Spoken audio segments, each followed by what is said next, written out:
Bueno, saludando a todos.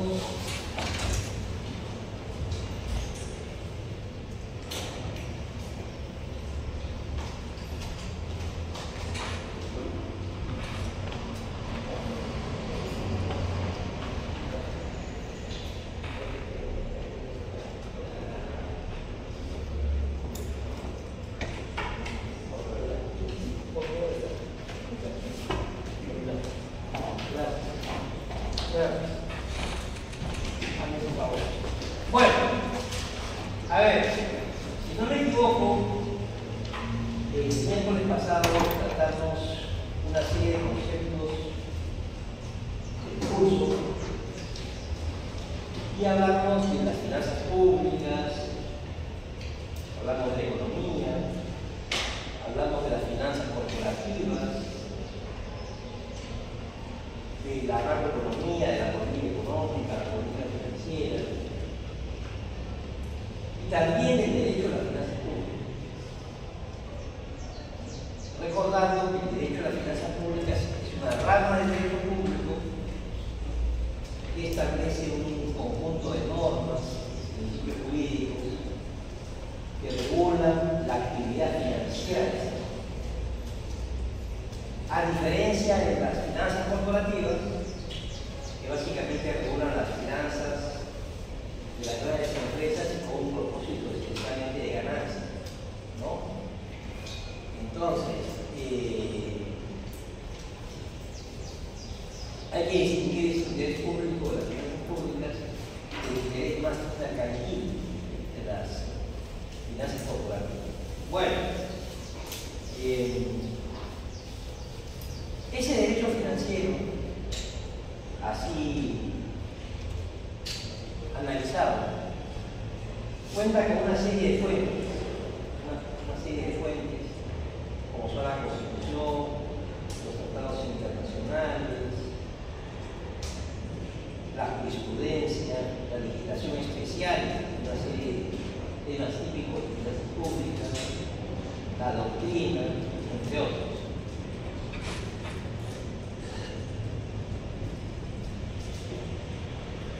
¿Cuál es la importancia de la Constitución? ¿Cuál es la importancia de la Constitución? La importancia de la Constitución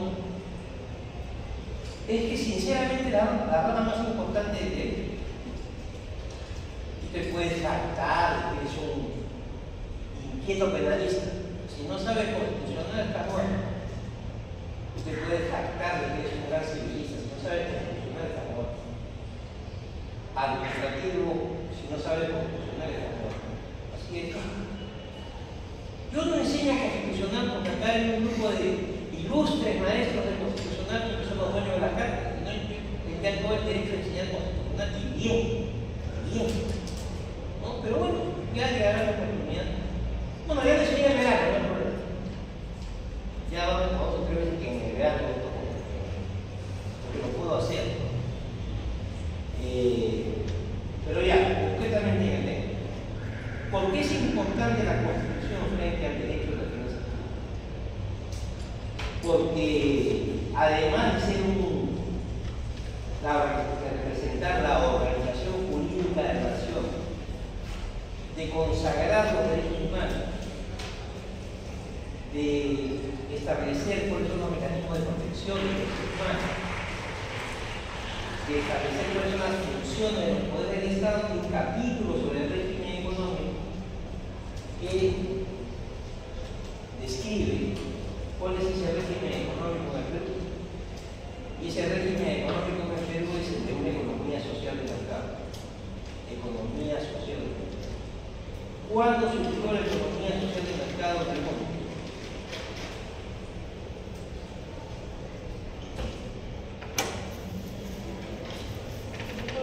En la clase anterior y me quedé. ¿Pero cuándo surgió la economía social? Surgió con la Constitución de 1993. ¿Ah? Acá en el Perú. ¿Y en el mundo?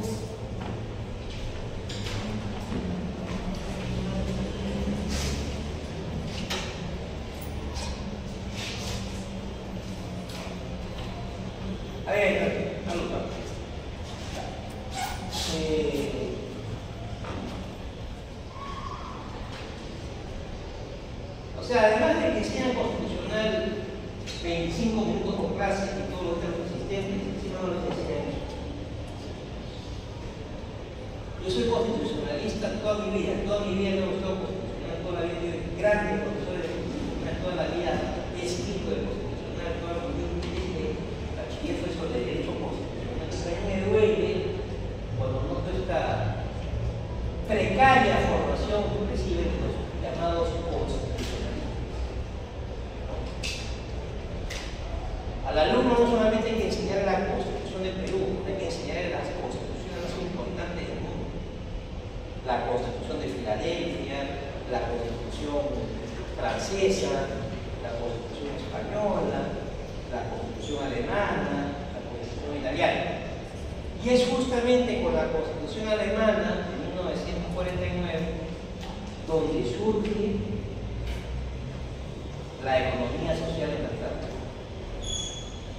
Con Walter Eucken, con Erhard Müller, Uwe Gerhard, con Eucken, con Müller, en el gobierno de Adenauer, surgió la economía social. ¿Y por qué McLuhan antes y después? Porque representó una tendencia diferente a la economía del mercado. La economía del mercado solamente quería, en plena vigencia de la ley de oferta y la demanda, la economía social del mercado buscaba regular el mercado, proteger al consumidor y también consagrar un rol complementario del Estado en la actividad económica. Y esa constitución, como dice la señorita Vidal,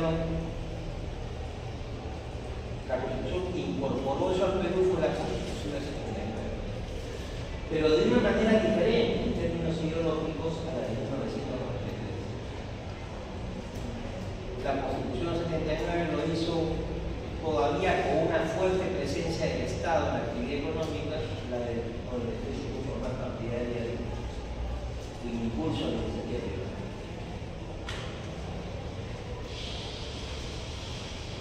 Bueno, ¿qué hace? ¿Qué es aquí?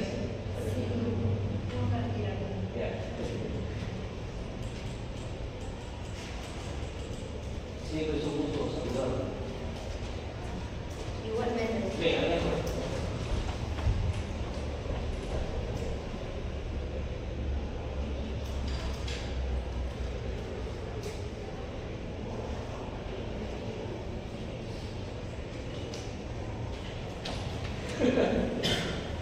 Gracias.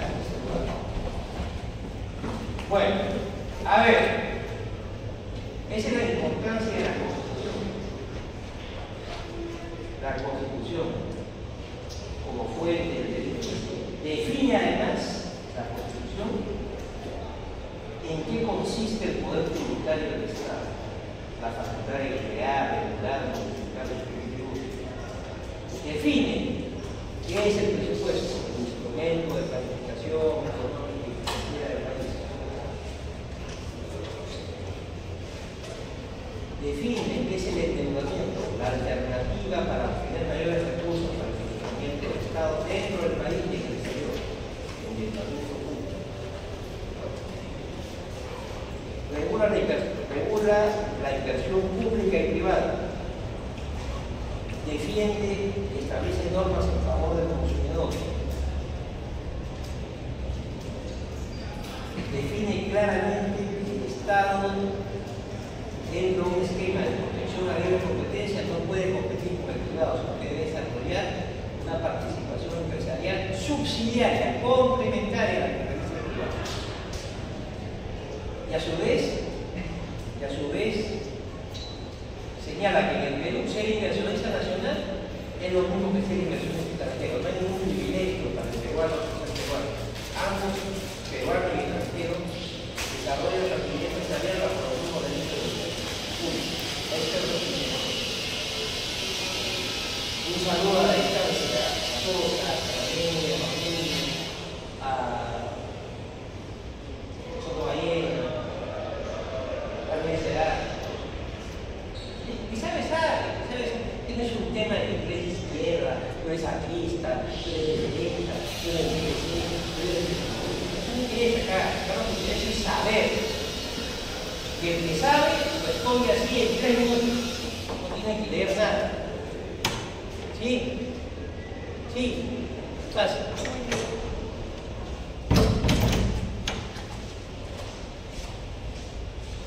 Bueno.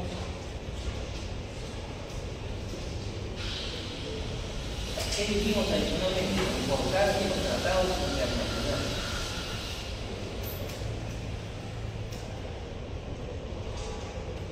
En la primera parte, para redondear y para vigorizar suavemente alicaídos los sentimientos argentinos, es bueno que sepan, el mejor constitucionalista que ha habido en el Perú en el siglo XX fue Manuel Vicente Villarán, que era un gran profesor de San Marcos, Manuel Vicente Villarán. En el tema de los tratados internacionales, el mejor profesor de Derecho Internacional Público ha sido Alberto Ulloa Sotomayor, gran profesor de San Marcos. Y el otro fue Andrés Alajuelo Chaca, gran profesor de San Marcos. Y actualmente tenemos un gran profesor de Internacional Público que es el doctor Augusto Hernández Campos. Lo digo claramente, tienen que optar entre Mica y Augusto Hernández. Siempre es un placer tener, escuchar las fechas, los autores, la hemorragia de información que da el mismo. No sé realmente con qué tanta profundidad. No sé. Pero que hemorragia de fechas hay en cantidad de autores, de guías, de horas, hasta de 20 sillas de sentar. Pero el mejor profesor de internacional público es Augusto Hernández Campos. Matricúlense con él el próximo año, 4 años. Wow. El mejor libro de Derecho Internacional en el Perú, Alberto Ulloa Sotomayor. Alberto Ulloa Sotomayor. Y en ese libro define como lo hacen otros internacionalistas que es un tratado internacional. Un tratado internacional es un instrumento jurídico que norma las relaciones entre los Estados. Relaciones económicas, relaciones políticas, etc.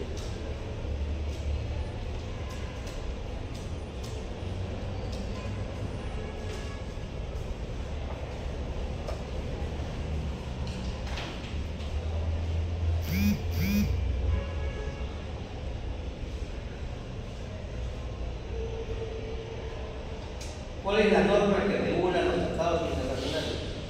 Como concepto de tratado, elementos de un tratado, denuncia de un tratado, objetivos de un tratado. La Convención de Viena sobre el derecho de los tratados. La Convención de Viena regula las características generales de los tratados internacionales. ¿Y los tratados internacionales en qué se basan? Los tratados internacionales se basan en cuanto a su plena vigencia en el principio de pacta sunt servanda. Pacta sunt S-U-N-D servanda. S-E-R chica A-N-D-A. Que dice: los pactos deben celebrarse, interpretarse y ejecutarse de conformidad con la buena fe y la común intención de la parte.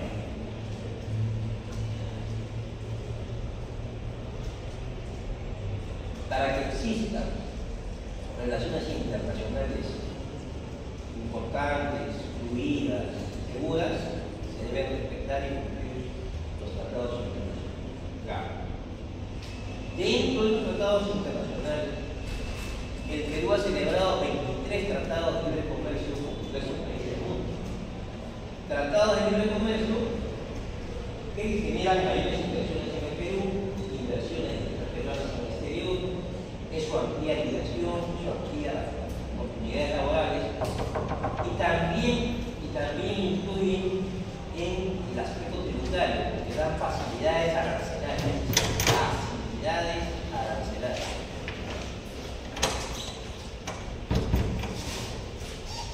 Buenos días, disculpe.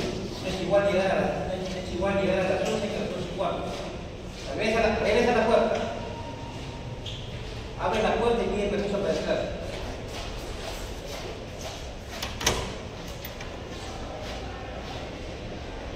¿Puede ingresar, profesor? Sí. Yo no le voy a dar.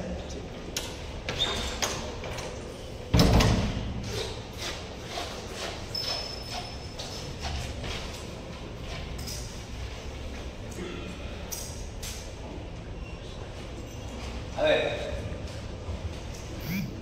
entonces, esos tratados internacionales establecen facilidades para la inversión.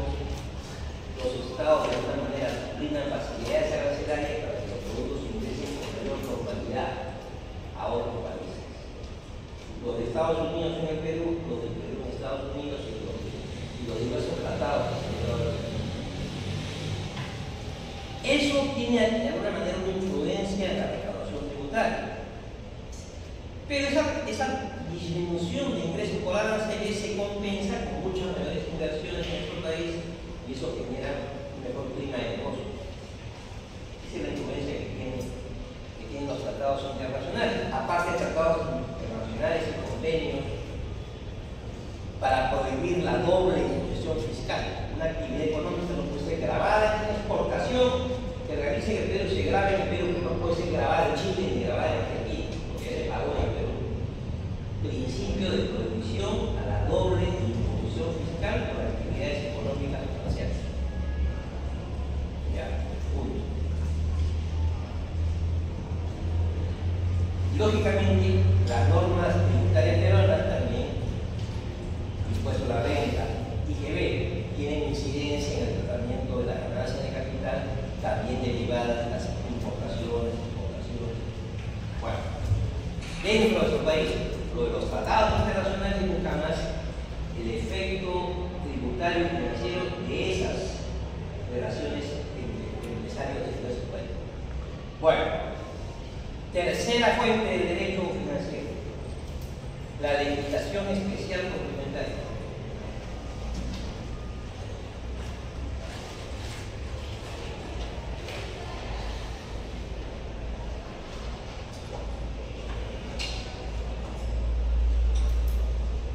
¿Qué es la legislación especial complementaria? El conjunto de normas legales que en las diversas materias de derecho financiero orientan su actividad.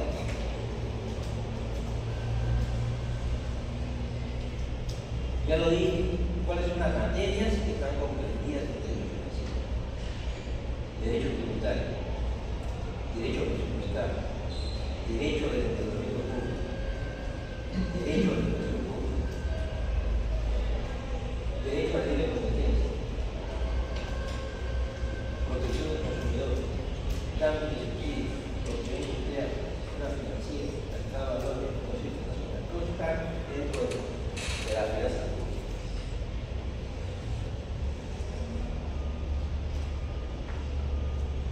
Ahora, analicemos la legislación de cada una de esas materias para que ustedes la vayan. Se va a ver en el desarrollo del curso, pero para que puedan eventualmente ir revisando esa norma.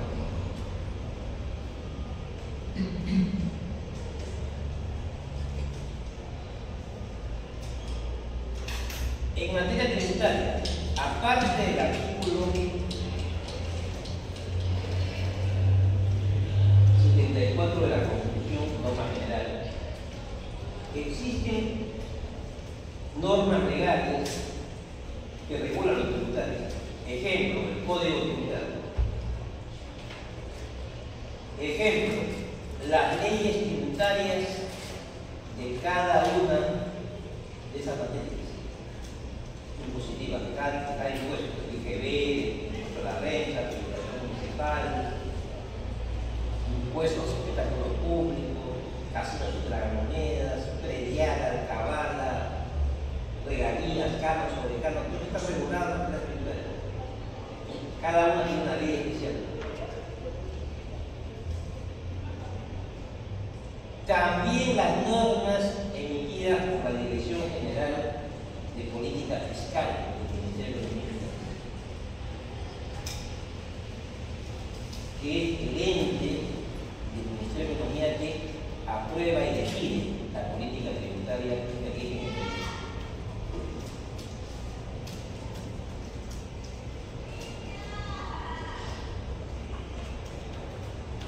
En materia presupuestal, además del artículo 80, 81 de la Constitución, que regula en términos generales la finalidad del presupuesto, existe la ley marco del proceso presupuestal, ley marco del proceso presupuestal, que trata de analizar las diversas etapas de la aprobación y ejecución del presupuesto. Hay una etapa llamada programación, hay una etapa llamada formulación, hay una etapa llamada aprobación, hay una etapa llamada ejecución, hay una etapa llamada control y una etapa llamada evaluación. Esas son las 6 etapas del proceso presupuestal. Adicionalmente, la ley marco de administración financiera del sector público. Cómo se aprueban los presupuestos, cuántos volúmenes hay en el presupuesto, cuál es la responsabilidad de cada titular, de cada pliego presupuestal, de cada entidad técnica, por la correcta ejecución de los recursos.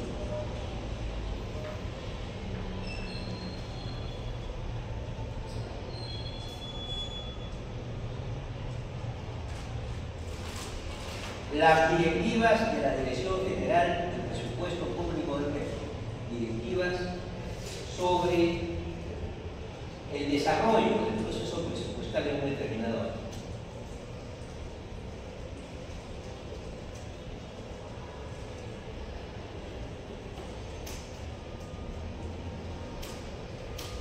En materia de endeudamiento, esto era artículo 77 de la Constitución. En endeudamiento, el artículo 80 y 81 de la Constitución, la Ley General de Endeudamiento Público Interno y Externo,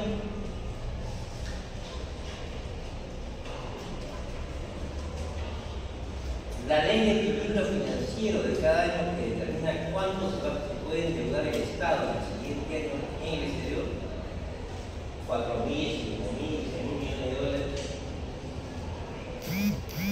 Y como consecuencia de esa autorización general, cada cierto tiempo el Consejo de Ministros aprueba mediante decreto supremo cada operación de endeudamiento en particular.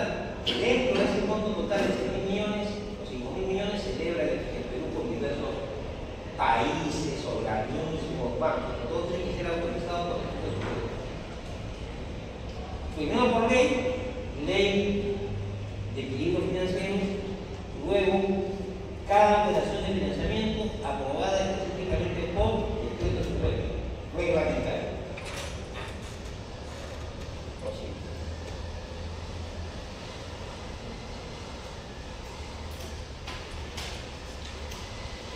Ya.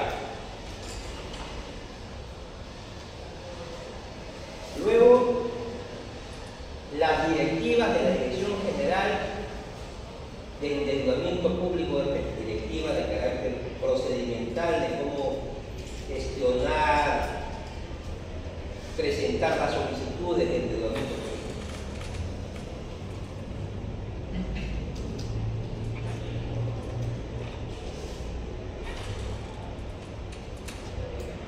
Y ahí, Sistema Nacional de Inversión Pública.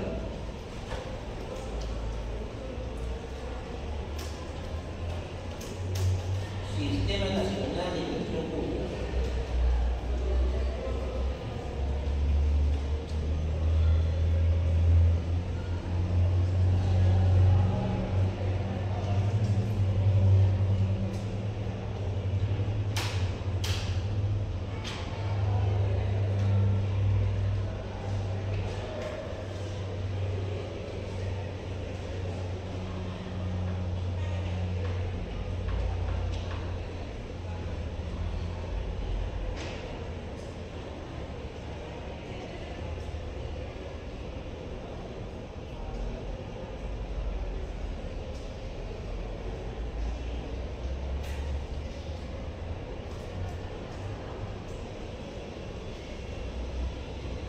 Bueno, el Sistema Nacional de Inversión Pública, como muchas de las normas que rigen hasta hoy en materia financiera, fueron aprobadas en el gobierno de Fujimori. ¿Y por qué sus enemigos recalcitrantes no las modifican? Porque son normas de alta calidad técnica. ¿Sí, la verdad? ¿Usted cree que el cachaco de Ollanta Humala no hubiera querido derogar la norma de Fujimori? Claro que sí. Si cuando juró, en vez de jurar por la Constitución del 93, se juró por la Constitución del 79. Se han achorado como el hermano, como el asesino ese de Andahuaylas. No se modifican esas normas porque han sido aprobadas técnicas y adecuadamente. ¿Y por qué se crearon esas normas del sistema de inversión pública? Para que el dinero público ayude a desarrollar activos y proyectos de infraestructura que sean realmente necesarios para la productividad. ¿Qué importancia tiene una estatua de la libertad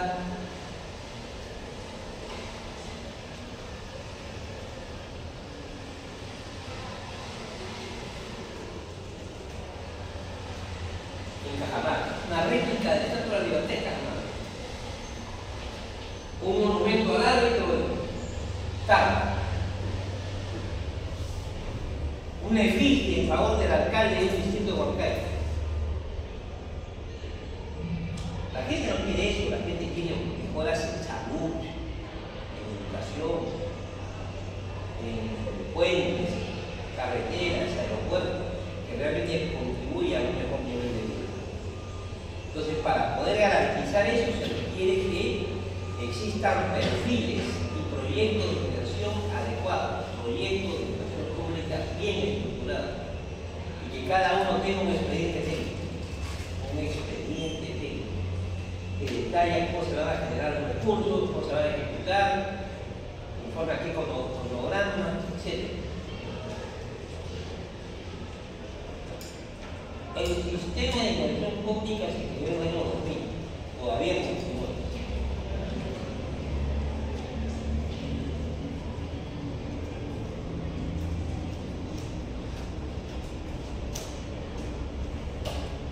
Entonces ahí hay una ley del Sistema Nacional de Inversión Pública y un reglamento expedido por la Dirección de Inversión Pública y Programación Multianual del Ministerio de Economía. Dirección Nacional de Inversión Pública y Programación Multianual.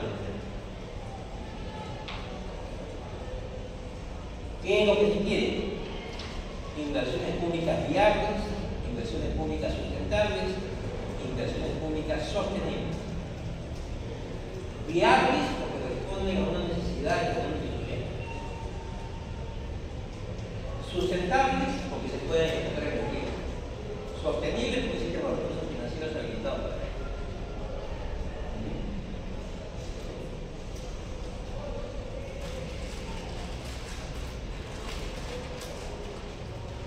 Las normas sobre libre competencia.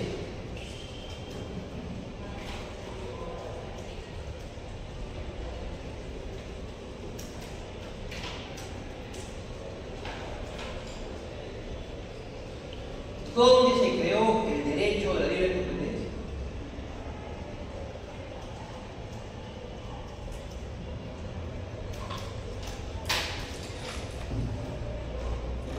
Así les arman a los comunistas. ¿Dónde se creó? En Estados Unidos. ¿Cuándo se creó? En 1890. ¿Con qué norma? Con la ley Sherman. ¿Con qué otra norma? Con la ley Clay del año 1914. Ahí se creó el derecho a la competencia. Fundamentalmente para evitar, de un lado, la existencia de monopolios, grandes concentraciones empresariales que podrían de alguna manera abusar en relación al consumidor. Para eso se creó el derecho a la competencia. Esa norma se creó en 1890.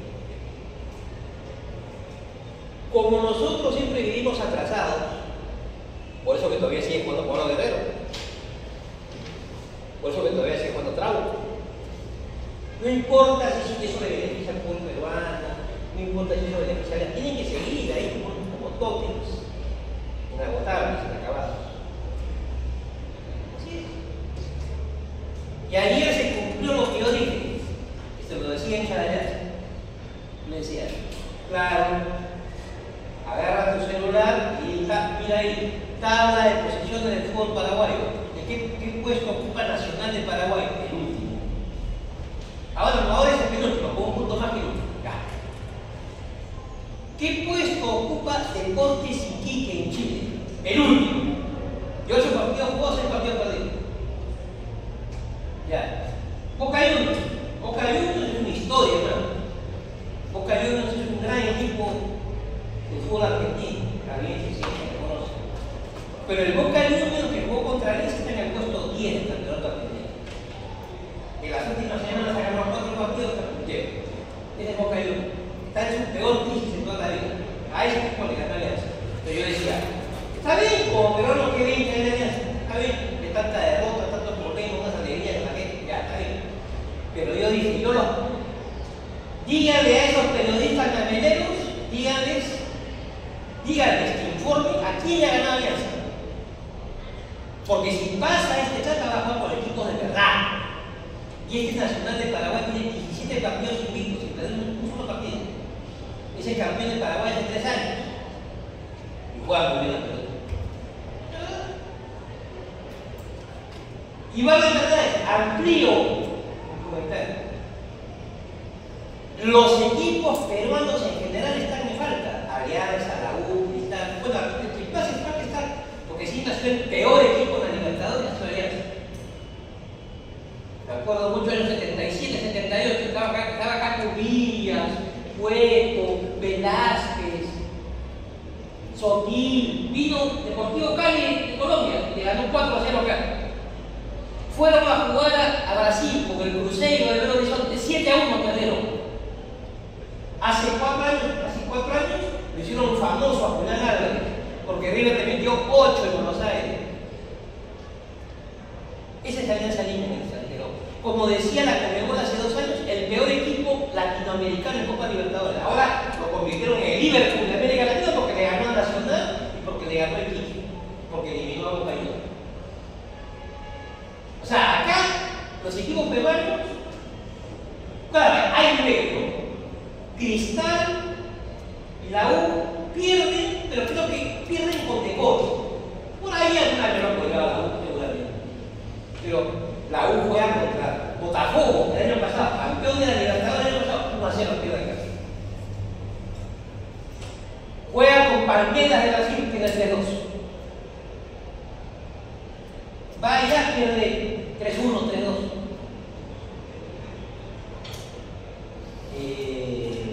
Juega con Barcelona de Guayaquil, gana un partido, empata un partido, pierde otro 2-1, 0-2. O Independiente del Valle, que ha sido campeón de la Sudamericana, subcampeón de la Libertadores, le ganamos acá. O sea, esos son los rivales con los que juega la U. Y a la U no lo humilla. Es muy difícil que a la U la humille. Muy difícil. Igual para cuando le dice Cristal, Cristal no pierde nunca por goleada. Pero Alianza es un mundo aparte. Y creen porque han traído a un técnico reventado como Gorosito, van a decir una gran campaña en la Libertadores. ¿Quién es Gorosito? Gorosito fue un buen jugador de fútbol y de River Plate. Como entrenador, ¿quién ha ganado? A nadie. El máximo ganador, campeón competitivo de la Argentina en el 2019. O sea, ese es bravo. Averigua quién es Fabián Costro. Campeón con Delfín, campeón con Barcelona de Guayaquil. Averigua, pues. Averigua. Pero igual, ahí entran todos. Los equipos peruanos no pasan a la siguiente etapa de la Copa Libertadores hace 13 años. Todos están en falta, todos están en deuda con los hinchas peruanos, todos. Todos. Alianza, la U, Cristal, todos están en deuda.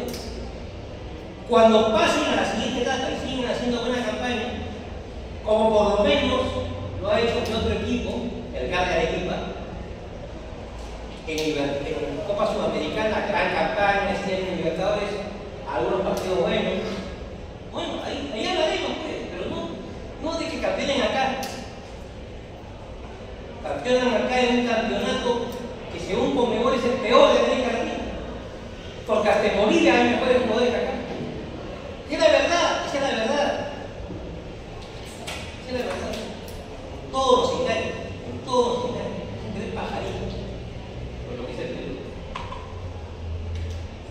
Perú, país gastronómico. ¿Saben qué? Es cierto lo que dicen, pero también Perú, país con el puesto 10 en criminalidad en el mundo. Criminalidad, puesto 10. País con la gran mayoría, no todos, presidentes corruptos. Perú, con el primer país de falsificadores de bienes y monedas en el mundo. Tercer país de violadores en el mundo. Ese es el Perú. Ese también es el Perú. Entonces, hay que decir las cosas como son. No hay que dorar la piel. Nada. Nada. Pero ya, continuamos. ¿Cuáles son las normas de libre competencia en el Perú? ¿Cuándo se crearon para eso? Se crearon 101 años después que en Estados Unidos. En 1991. Decreto legislativo 701. Derogado por el decreto legislativo 1044.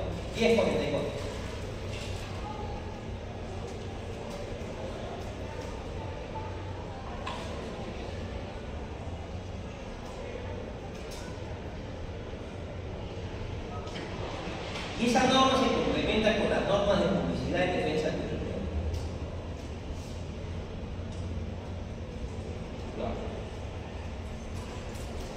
En materia de consumidor, el Código de Protección y Defensa del Consumidor, Ley 29571.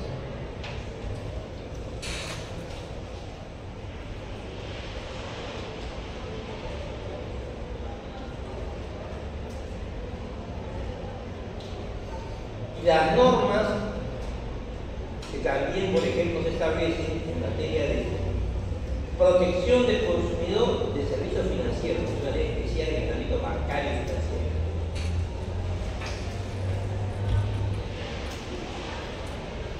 Más otras normas que autorizan a los consumidores a pagar anticipadamente sus deudas, eliminando los intereses. También. Pero la más importante es la ley 1044. Decreto legislativo 1044. Ya. En materia de competencia. Siguiente. La ley de propiedad industrial. Decreto legislativo 1052 o 1052.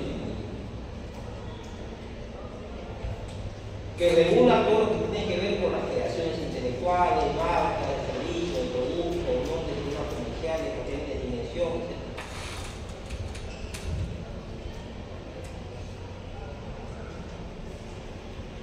Y allá hay otra vergüenza en Perú. Otra vergüenza en Perú. ¿Cuánto invierte Brasil en ciencia y tecnología? 9% del PBI. PBI de Brasil es 5 veces el PBI de Perú. Sobre esa torta mucho más grande, ellos invierten de eso, el 9% del PBI para todo lo que es apoyo a ciencia y tecnología. Todo lo que va a repercutir en mayor calidad industrial, mayor tecnificación, mayor desarrollo académico y científico, laboratorio.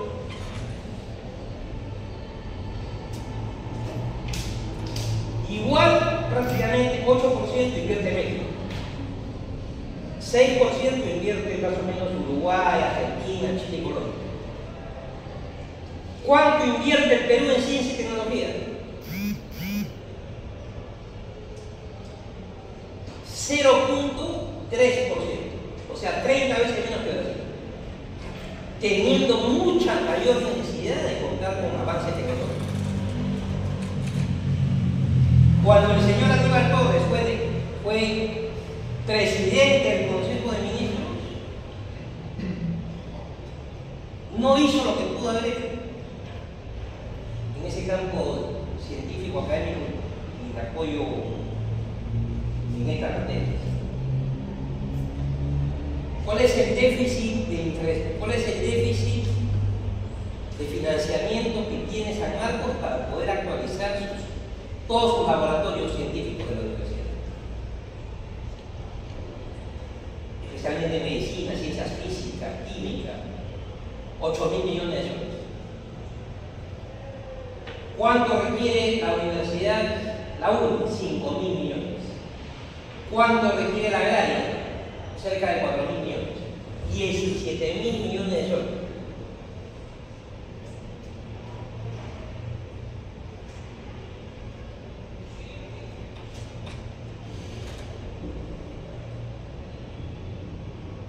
No hizo nada Aníbal Torres sobre eso, no hizo nada, no hizo nada en general. Solamente odiar, solamente criticar, solamente dañar a la gente. Si yo hubiera sido presidente del Consejo de Ministros, créanme que yo llegaba a abril a cabo. En agosto yo estaba en el proyecto de ley de presupuesto, el pedido de los 20.000 millones de soles para actualizar los laboratorios de esas 3 principales universidades públicas, más de repente la Nacional de Trujillo, la Nacional de Arequipa, la Nacional del Cusco. Así como que me llama más y luego ganando. Pero haciéndolo bien, sin sacrificar la estabilidad financiera. Porque tampoco voy a pedir que se desembolse 20.000 millones de soles en un año. Eso se calendariza. Lo haces en 5 o 10 años, lo vas avanzando, vas reduciendo la brecha. Por eso se requiere capacidad técnica. Aníbal no la tiene, Aníbal tiene capacidad técnica para el derecho civil. Para eso no le quieres un tigre de plaza pública. Por una persona que conozca el marco jurídico de las finanzas públicas y luego hable con nuestra economía. Así. Tú vas al gobierno no para servir, tú vas al gobierno para servir.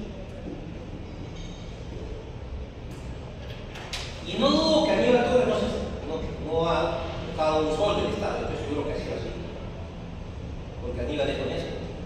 Pero no basta con ser honesto, se requiere otro tipo de competencias, otro tipo de facultades. Político no puede ser cualquier persona. Un brillante profesional no alcanza a político. Político es otra cosa. Político es lo que haga Castillo. Capo. Trono, o sea, un capo de los capos. Político era Belaúnde Terry. Político era Barantes. Político era Bedoya. Eso es el político. Partido político era llegador. Partido político diferente, pero capacidad para entender la realidad, capacidad para negociar, capacidad para encontrar oportunidades, capacidad para, digamos, programar actividades que importen a nuestra realidad. Eso es político. Político no es ser un gritón, político no es ser una atropellada, no es político. Y político es el que debate y polemiza, pero no se pelea. El que no ofende, el que no estropea al adversario, eso es el político. Si cualquier gritón polémico, neurasténico fuera político, pues imaginen qué sería la política. ¿No es así? Bueno, seguimos. Sistema monetario. Ley orgánica del BCR.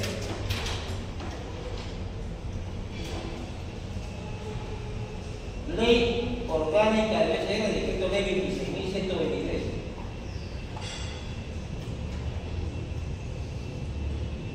Y circulares y cartas circulares del BCR en materia monetaria, cambiaria.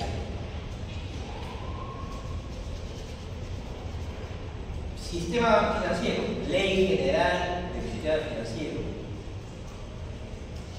Ley 26.702.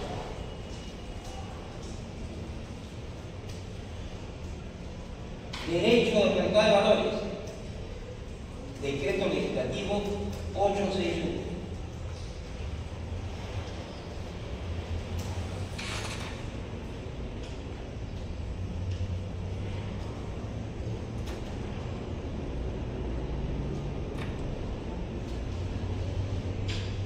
Revisen estas normas, son muy interesantes, van a ayudar a su formación. Parte de este curso van a ayudar a su formación. Ustedes en su formación van a llevar un curso de Derecho a la Competencia, van a llevar un curso de Derecho a la Propiedad Industrial, van a llevar un curso de Derecho Bancario, van a llevar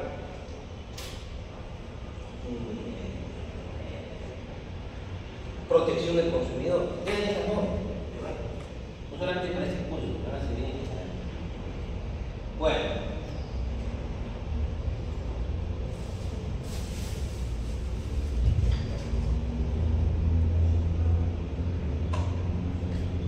Señores, ¿ustedes no saben lo que son las habilidades blandas?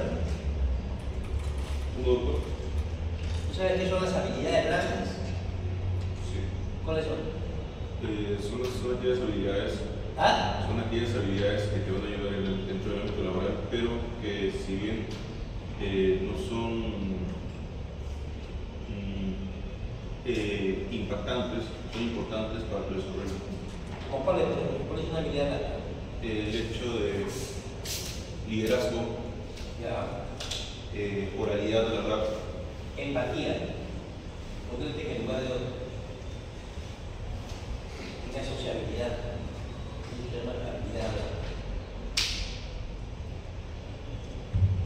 Uno la tiene.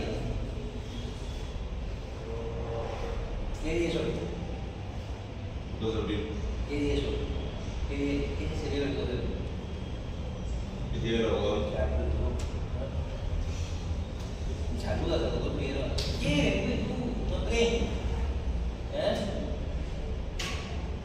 No solamente a mí, a todos los profesores, a los que vean el día de hoy. Bueno, ya. Siguiente fuente de derecho financiero, la jurisprudencia.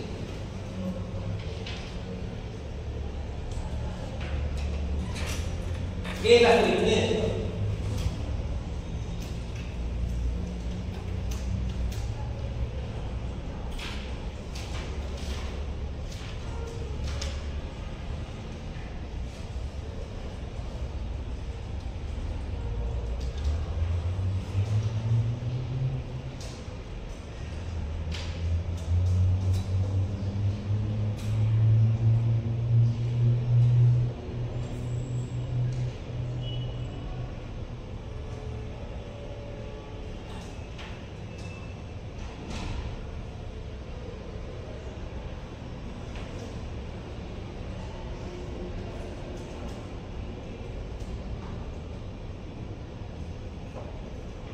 ¿Qué es la jurisprudencia? A ver usted. Es el conjunto de resoluciones judiciales y administrativas. García Seca, sin ningún detalle en particular. Una definición en general. Una resolución judicial de primera instancia, no habiendo concluido el procedimiento, no es jurisprudencia. Tiene que ser una resolución judicial consentida por la otra parte que lo apeló, o tiene que ser una resolución judicial ejecutorial que llegó hasta la Corte Suprema y dio lugar a una ejecutoria.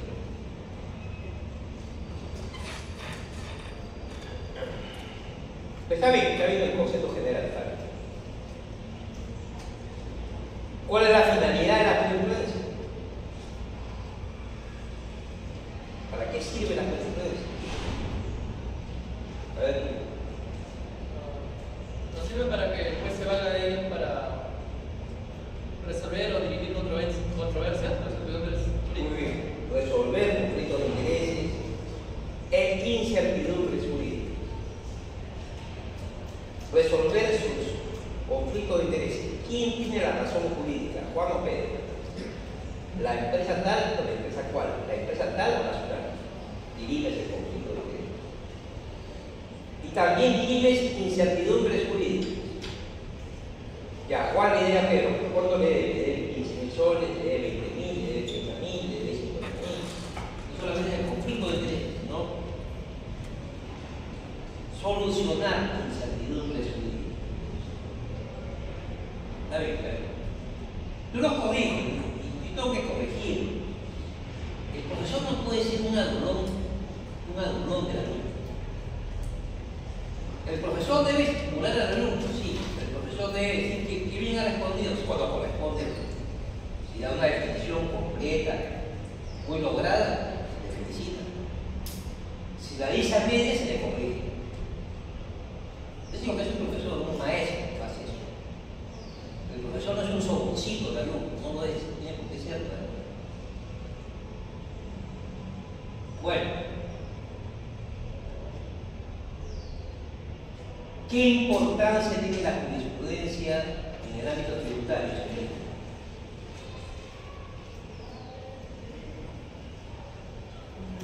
En el ámbito del derecho financiero, ¿qué importancia tiene la jurisprudencia?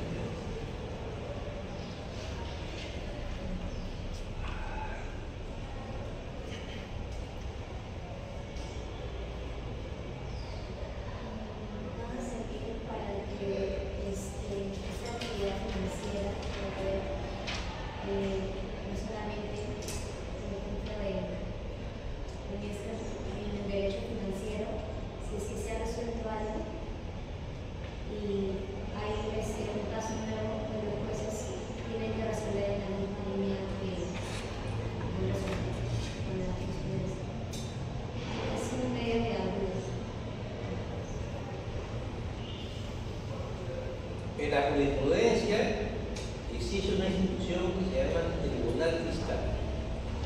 El Tribunal Fiscal dirime las controversias entre la SUNAT y los contribuyentes. Y con la resolución del Tribunal Fiscal que pertenece al Ministerio de Economía y Finanzas, no al Poder Judicial, sino al Ministerio de Economía y Finanzas, se soluciona en la vía administrativa del contribuyente. Si frente a esa resolución del Tribunal Fiscal la SUNAT o el contribuyente no está de acuerdo, puede iniciar un proceso contencioso administrativo tributario ante el Poder Judicial. Y las resoluciones del Tribunal Fiscal son precedentes de obligatoria observancia para casos similares. Cuando se produzca un conflicto internacional y otro contribuyente sobre lo mismo, se va a aplicar el antecedente emitido por el Tribunal Fiscal, por ejemplo, en agosto del año 24, que sigue vigente en el tiempo. Punto. ¿Eso ayuda a qué? Ayuda a la predictibilidad, a que la gente tenga seguridad de que en condiciones normales el Tribunal Fiscal va a opinar de tal manera. Y esa es la importancia de la jurisprudencia. Antes no había plenos casatorios, antes no habían acuerdos plenos jurisdiccionales. Entonces prácticamente el juez era un dueño de su chacra llamada juzgado. Podía aplicar el derecho a su antojo, y a veces con malas artes y con mala intención. Hoy en día no. La jurisprudencia no es de aplicación obligatoria en todos los casos, pero en todos aquellos que ya hay plenos casatorios, acuerdos jurisdiccionales, acuerdos de los jueces para interpretar el derecho de determinada manera, ahí son obligatorios. Entonces se ha avanzado en largos derechos. Todavía faltan áreas que no están, que todavía faltan desarrollar plenos jurisdiccionales casatorios, pero que indudablemente se ha avanzado bastante en ese aspecto. Se ha avanzado bastante. Entonces ya los jueces jugadores, los jueces casi los que le da la gana y el chakra, son cada vez menos.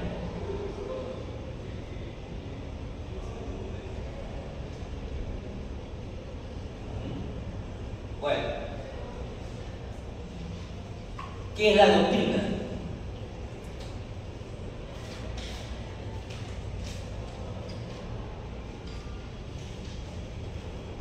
¿Qué es la doctrina?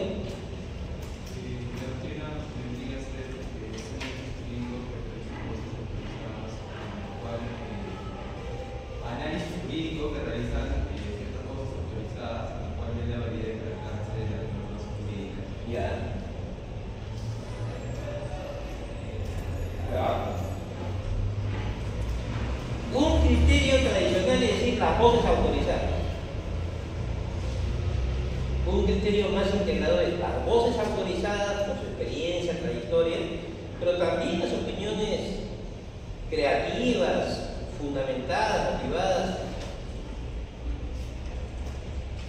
de un joven abogado, de un joven profesor, de un estudiante brillante, pueden formar parte de la doctrina por el rigor de su análisis, por la calidad de su análisis. No hay que tener 80 años para integrar la doctrina. Puede ser un joven de 25 años, 30 años, un estudiante puede contribuir con un estudio importantísimo al desarrollo del mundo. Pero lo importante es que haya eso, que haya análisis, que se encuentren los vacíos de la legislación, que haya propuestas interesantes. Eso es lo que distingue a la doctrina.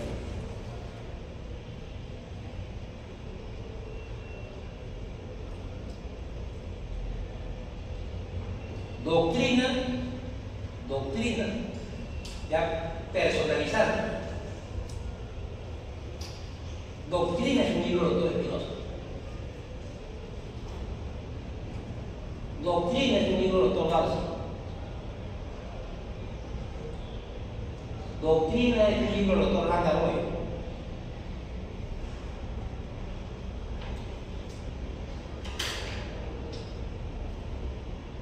En ciertos temas, no en todos, una opinión del doctor Chanameón, pero no en todos, pero en varios. Doctrina es una opinión de la doctora Ariana. Doctrina es una opinión de la doctora Begú. Doctrina es una opinión del doctor Sosa. Doctrina es una opinión de la doctora Rosa María. Eso es doctrina, no es la opinión de cualquier parroquiano de la academia. No. Es la opinión de alguien que estudió mucho un tema, que ha trabajado mucho en ese tema, ¿no? Esa es la doctrina. No me contradigo, digo, los estudiantes también tienen que formar parte de la doctrina. Un joven abogado también. Pero ¿cuál es la doctrina indudablemente la doctrina de Aníbal Torres? Tengo una bonita relación con Aníbal porque en su cara penal y cuando fue usted político me defraudó. En su cara penal así. Claro, no le gustó que le dijera eso. Se me resintió un poco, pero sabía de mi sinceridad. Pero con esa misma sinceridad le digo, Aníbal Torres es un gran maestro del derecho. Aníbal Torres es un gran investigador del derecho civil. Claro que sí. Tú lees un libro de acto jurídico de Aníbal Torres, es una garantía de calidad. Tú lees un libro de los 2 tomos de contrato de Aníbal Torres, ya. Lees un código civil comentado, te orienta. Lees un libro de obligaciones de derechos reales, te orienta. O sea, hay que distinguir. Tú puedes, yo soy de la U. Toda mi vida seré de la U. Moriré con una camiseta crema, con una estrella vista y con un logo de San Marcos. Ese quisiera morir. Ya al lado del mundo. Claro. Pero eso no significa que tú descalifiques otras organizaciones políticas. Eso no significa que tú descalifiques otros clubes de fútbol. No. Tienes que reconocer que lo bueno está distribuido acá, allá y allá. Yo critico mucho al club Alianza Lima en sus competencias internacionales. ¿Sí? ¿Saben cómo ha sido conocido desde el año 1976, 77 el Estadio Matute? ¿Cuál es su chaplín? El chaplín del Estadio Matute, Yompiano, donde ganan los privados. Siempre ha sido así, siempre ha sido así. En competencias internacionales siempre ha sido así. Pero sin embargo, yo reconozco largamente que los mejores jugadores de la selección peruana de fútbol han sido de Alianza Lima. Y lo siguen siendo. Los mejores han sido de ellos. Con lo cual no me contradigo. Son estilos, son. La única tenía un Cubillas. La U nunca ha tenido a un Paolo Guerrero en su mejor momento, y ahora ya es su despedida, ya, déjenos descansar, ya tiene 41 años, ya, Paolo, te doy los laureles deportivos, pero ándate a tu casa a descansar. Pero en su momento ha sido muy grande, claro que sí. ¿Cómo voy a negar la valía de Jefferson Farfán? ¿Cómo voy a negar la valía de Güell, de Velázquez, del Cholo Sotil? ¿Quién va a negar eso? Tiene que ser un fanático. Pero han jugado mejor en la selección peruana que en el club Alianza Lima en torneos internacionales. Esa es la verdad. Entonces, igual, yo discrepo con Aníbal Torres en temas políticos, pero lo respeto mucho como maestro, como abogado, como persona. Porque Aníbal es bien honesto. Aníbal se puede haber equivocado por ser demasiado apasionado en la política, pero como profesional y como catedrático es un maestro. Y no son contradictorios los juicios, no que son los ámbitos sobre los cuales te conoces. Así es. Muy bien. Ahora ya ingresamos con mayor resolución al tema tributario. El poder tributario del Estado. Primera gran materia del derecho financiero. El poder tributario del Estado.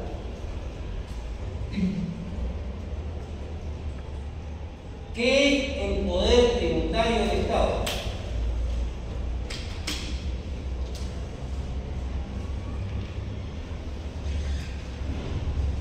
Es la facultad soberana del Estado para crear, regular, modificar o extinguir tributos.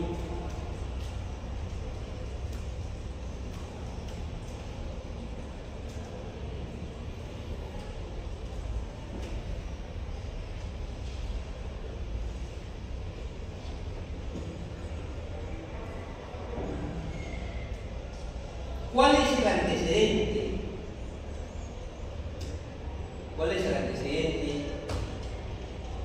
De ese poder tributario del Estado que solamente se puede materializar a través de una ley? ¿Desde cuándo los Estados, mediante ley del Congreso, crean, regulan, modifican, suprimen los tributos?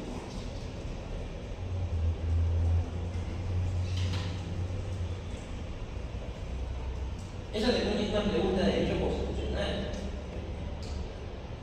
Yo, así como soy elogioso de la gran mayoría de profesores de derechos civiles San Marcos y de penal también, donde San Marcos tiene problemas es inconstitucional, salvo Sosa, salvo Charamé, algo de otros palomino, el nivel no es el más satisfactorio, por lo que yo converso en el caso.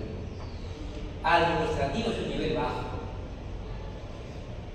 Salvo el nivel del doctor Martínez Ortiz, Juan José Martínez, buen profesor.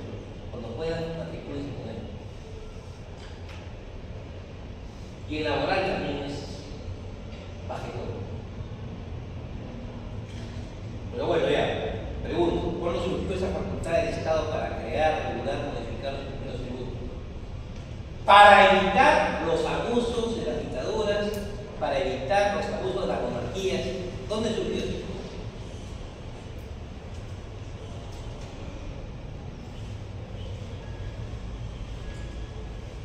Eso empezó pues con la Carta Magna inglesa del año 1215.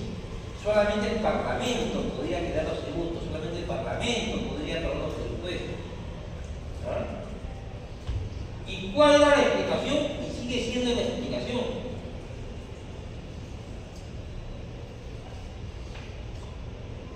Porque independientemente del juicio lastimoso que tenemos sobre la gran mayoría de congresistas de nuestro país, por ejemplo,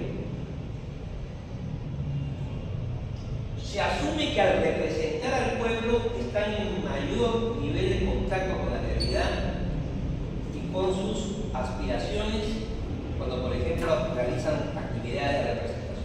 Entonces, saben la necesidad de la gente. Entonces, de esa época, hace 9 siglos y 10 años se considera eso.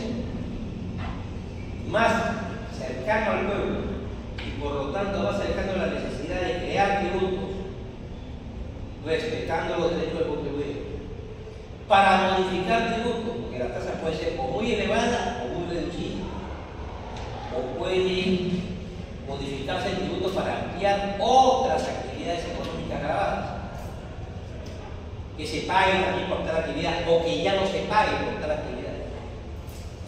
Eso lo conoce mejor el congresista.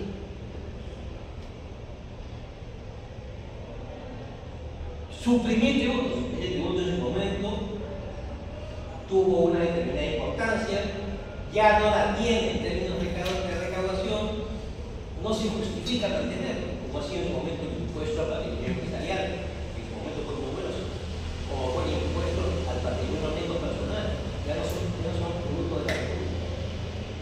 Se suprimieron. En el año 90 habían 100 tributos que administraba el gobierno central, 100. El gobierno, o sea, la Dirección de Contribuciones del antecedente nacional, manejaba 100 tributos. Fujimori lo bajó a 10. En vez de que eran 100 tributos, 10. ¿Por qué? ¿Por qué de 100 a 10? ¿Porque era regalo? No, porque básicamente grababan lo mismo. Entonces, para dar una racionalidad a la administración tributaria, trabajaron de 100 a 10 e inclusive aumentó la recaudación.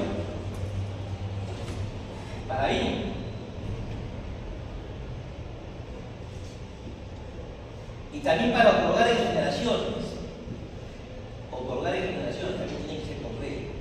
Exoneraciones para beneficiar a una determinada actividad económica, que es impulsar el desarrollo del agro que produzca facilidades tributarias.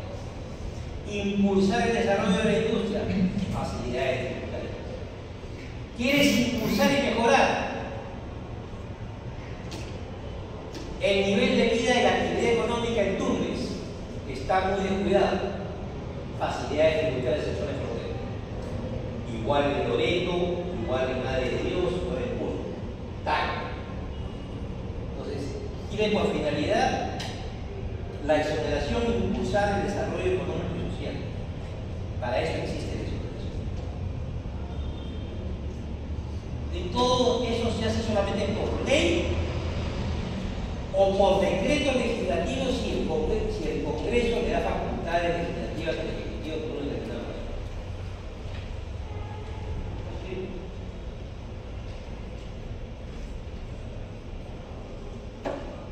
Número 1. Número 2.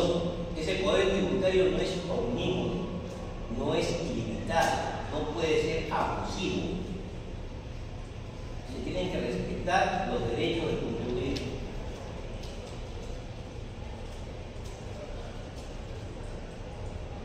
¿Cuáles son esos derechos del contribuyente?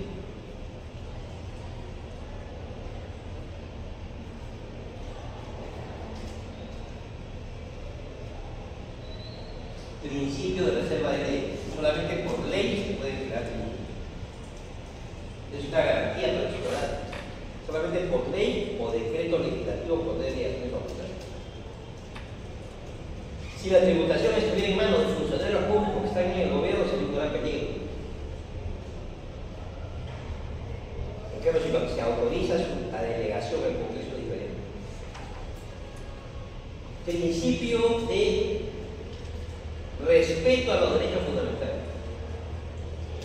Está bien, el ciudadano es un contribuyente y temporalmente tiene una deuda con la ciudad o con el municipio, pero no por eso pierde su dignidad humana, no por eso pierde sus derechos al debido proceso, no por eso se le va a maltratar. Principio de respeto a los derechos fundamentales.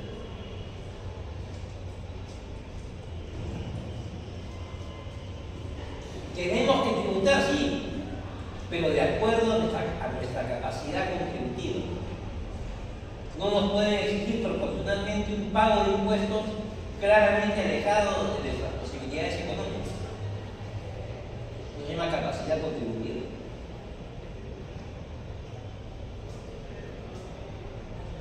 Principio de no confiscatoriedad.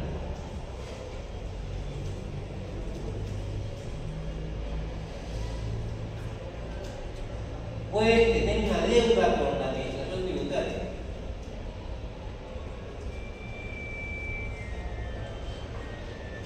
Pero en principio no tiene por qué afectarse tu patrimonio personal, tu casa, tu vehículo, la sede de tu negocio. Solamente si, pudiendo pagar, no lo haces, te burlas de la administración tributaria, no respondes a la notificación, ahí recién la ciudad podría pagar y eventualmente arrebatar esas propiedades para justificar el pago de los deudas. Y no lo haces por mala racional, sino que lo haces porque representa un interés público de contar con más recursos para satisfacer las necesidades de la persona.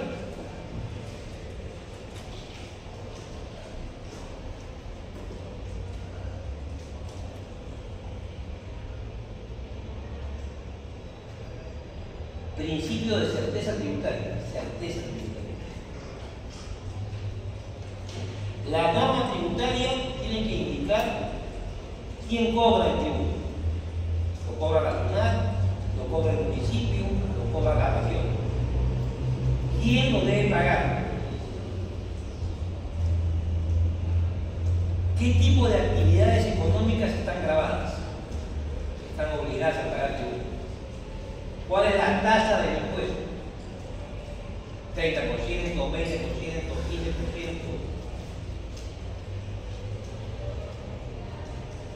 ¿Con qué periodicidad se paga? ¿Se paga anualmente, trimestralmente, mensualmente?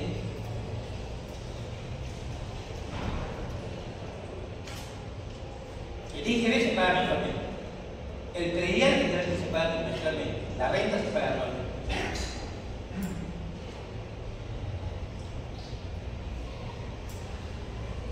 ¿Quiénes están exonerados? ¿Quiénes están en efecto? El exonerado por esa norma legal que exonera determinadas actividades económicas para alentar el desarrollo económico y social.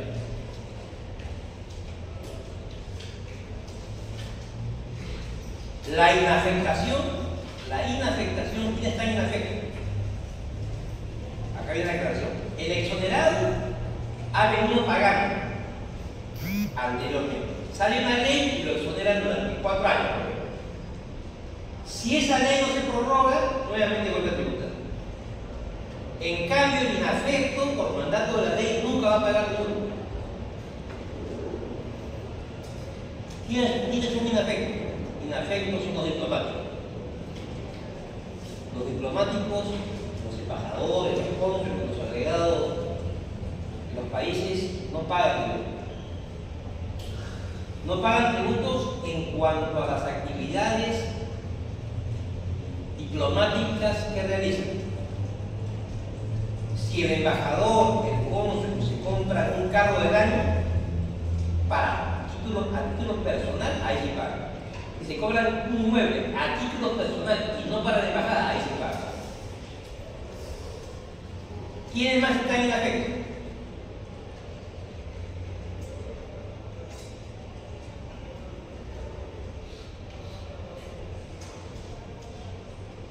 Las universidades privadas tienen universidades privadas sin fines de lucro, o sea, no organizadas como sociedades anónimas. ¿Quiénes más no pagan? ¿Quiénes más no pagan? La Iglesia Católica no paga. Y creo que esa facultad ya se amplió a la Iglesia Evangélica. No pagan tributo. Como una forma de alentar sus actividades de evangelización, sus actividades catequéticas.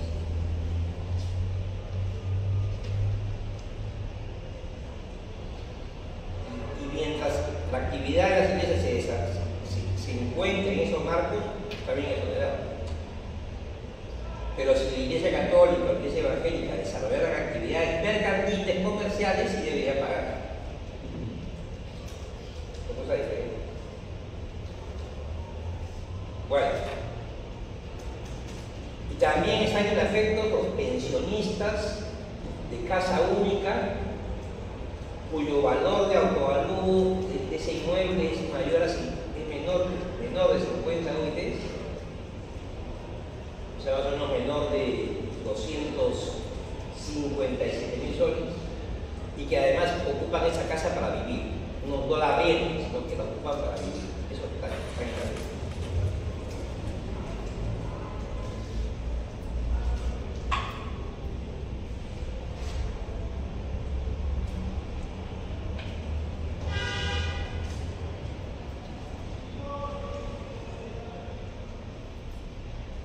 Principio de publicidad tributaria. ¿Qué significa el principio?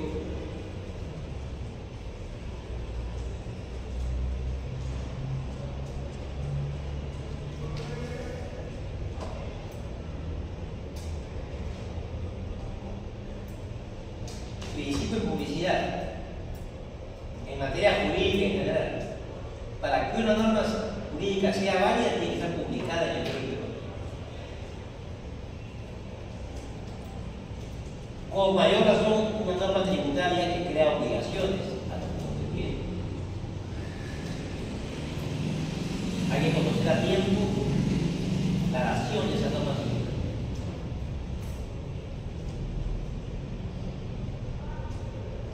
Principio de justicia tributaria. Deben pagar más lo que más tienen.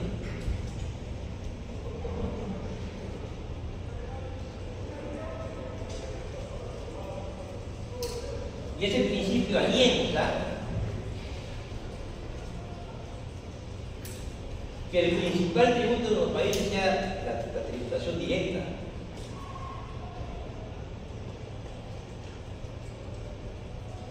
La tributación directa es la tributación sobre el patrimonio, sobre las ganancias de capital, sobre los bienes. Así es en la grande democracia del mundo. En Estados Unidos ganas un montón de plata, lo que tú quieras, pero tú pagas ahí tributo bien rico. En Suecia, en Finlandia, que tienen el mejor nivel de vida del mundo, la presión tributaria, la relación que hay entre la recaudación tributaria del PBI es del 70%. Significa que lo que se recauda tributariamente equivale al 70% de la producción sueca. Entonces, cuando tienen una educación de primer nivel, salud de primer nivel, pensiones de primer nivel, porque la gente tributa. Y claro, con el cinismo que caracteriza a muchos peruanos, eso lamentablemente es la característica, pero el cinismo. Tú encuentras a un delincuente robando, violando, forcejeando la puerta, como yo no he hecho nada. Ese es la característica atávica, esa es la característica de un delincuente.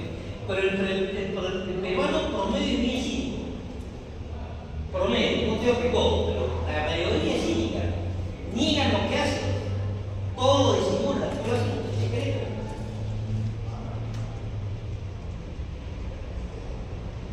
Y eso está mal, eso hay que cambiarlo culturalmente. Hay que vivir transparentemente. Si te equivocas, lo admitas. Metí la pata. Si hiciste algo mal, dilo. Lo dices mal, me equivoqué, pero no niegues la realidad.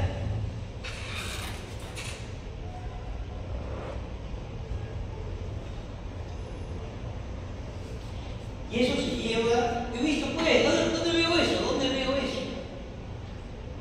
Bueno, antes viajaba mucho más en buses, en micro. Que me gustaba. Tenía más tiempo. Había movilidades de Miraflores de San Marcos. ¿Cuántas veces he visto? Que estábamos, por ejemplo, regresando de San Marcos, estábamos por el Estadio Nacional. Sonaba el celular. La patrona. Tu señora llamando al patrón. Y se veía el coche nacional y preguntaba, ¿dónde estás?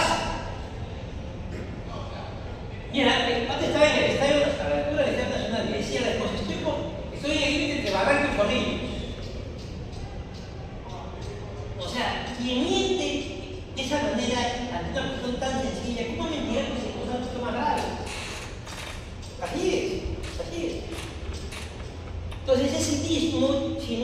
para mí, puede haber un nivel de desencanto, sí, pero no es justificación.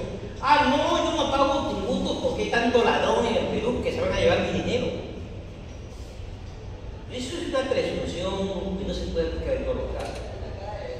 Tu obligación es tributar,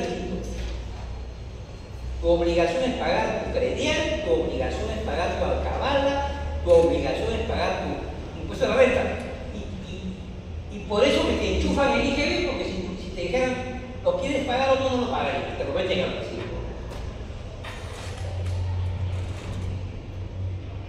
En las grandes democracias del mundo, Estados Unidos, Europa, de repente Brasil, la gente gana mucho dinero, pero también tributa muy bien. Y el principal tributo es el impuesto a la renta. Tanto ganas, tanto pagas. Acá no. Acá el principal tributo es el IGB. Por lo tanto, lo paga igual el pata de una zona muy humilde que el pata de clase media y que el pata de tremendamente millonario. El IGB genera aproximadamente el 73% de los tributos, de los ingresos recaudados. El impuesto a la renta solamente el 20%. ¿Por qué? Porque el parroquiano promedio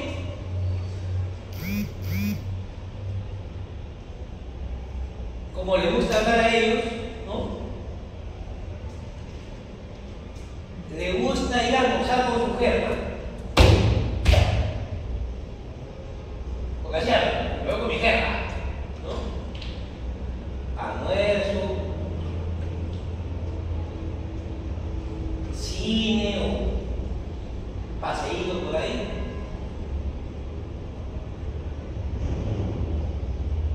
Y como buen heredero de la cultura mochica, ¿qué es lo de la noche? ¿No? ¿Cuánto gastaron en una noche? En una tarde de noche, 500 soles en cocinar.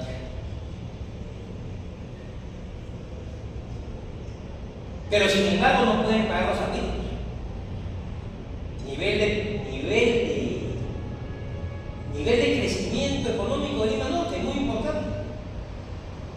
Nivel de morosidad de Lima Norte, arbitros, 70%.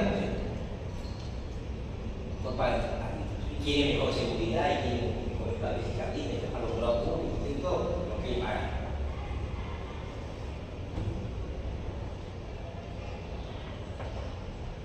Y de la misma manera, otro perfil social.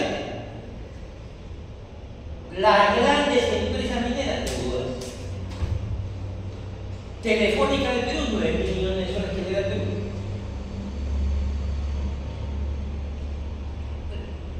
Importantísimos bancos que tienen 50% de ganancia anual.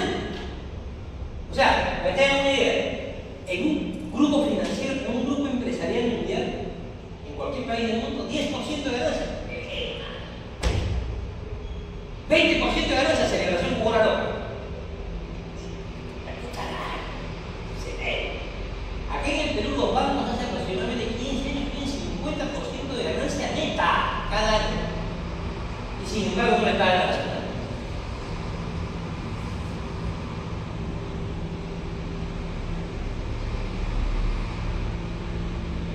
Entonces, bueno, ya. Principio de progresividad tributaria. Tienes que pagar en ciertos tributos de acuerdo al valor del bien que es grabado. Eso se ve en el impuesto predial. Un inmueble que tiene un valor en la Molina de 10 millones de soles tiene que pagar mucho más que el que tiene un autovalor de 100.000 soles. Entonces se aplica la misma tasa de cambio, pero ¿quién va a pagar más? Porque se aplica la tasa, por ejemplo, de 1% o 1.5% del impuesto sobre un inmueble que vale mucho más que un inmueble, digamos, normalito, sencillo. Ahí se da la progresividad. La gente tiene que pagar más de acuerdo al diferente valor de sus bienes. Eso es justo. Principio de economía de la recaudación. la administración tributaria tiene que ser eficiente y por lo tanto debe lograr la mayor recaudación con el menor gasto administrativo posible.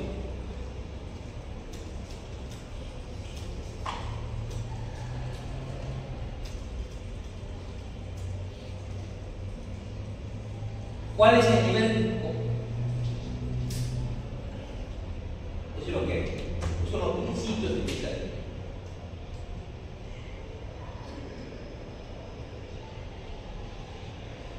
¿Qué es el sistema tributario? ¿Qué es la presión tributaria? ¿Cuáles son las entidades que tienen potestad tributaria?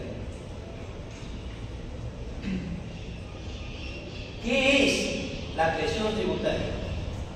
¿Cuánto representa lo recaudado tributariamente frente al Producto Bruto Interno del país? ¿En cuánto se encuentra esa recaudación tributaria frente al PBI del Perú? Oscila generalmente entre un 15 a un 16%. ¿Cuál es el promedio regional en América Latina? En los países, 29%. Estamos en la mitad de lo que se recauda en otros países. En países como Estados Unidos cerca del 50%, en Europa 50%, en Noruega, Finlandia, Dinamarca, Suecia, los países de mejor nivel de vida en el mundo, 70%. Tributan y viven mejor, no es como acá. ¿Por qué voy a tributar?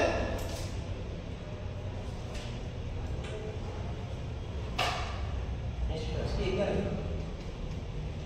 Si el sistema tributario, ¿por qué está integrado? El sistema tributario está integrado por las entidades que crean y administran los tributos. ¿Qué entidades crean y administran los tributos? Crean el Congreso de la República y el Poder Ejecutivo por delegación. Administran los tributos, la SUNAT, los gobiernos locales y los gobiernos regionales. ¿Cuál es? Fíjese en un primer lugar, ¿quiénes crean? Y dos, ¿quiénes cobran la administran? Tres, las normas legales del sistema tributario, que les dije, las normas de la Constitución, del Código Tributario, las leyes legales del sistema tributario desde el punto de vista normativo. ¿Y quiénes tienen potestad tributaria para exigir el pago de los tributarios? La SUNAT, los gobiernos locales y los gobiernos, que son las entidades de la administración tributaria. Cuando se habla de la administración tributaria, que se habla de SUNAT, de gobiernos locales y de gobierno. SUNAT típicamente administra impuestos. Gobiernos locales cobran básicamente impuesto predial y impuesto al trabajo. Gobiernos regionales, al igual que los municipios, una serie de tasas y de contribución. Así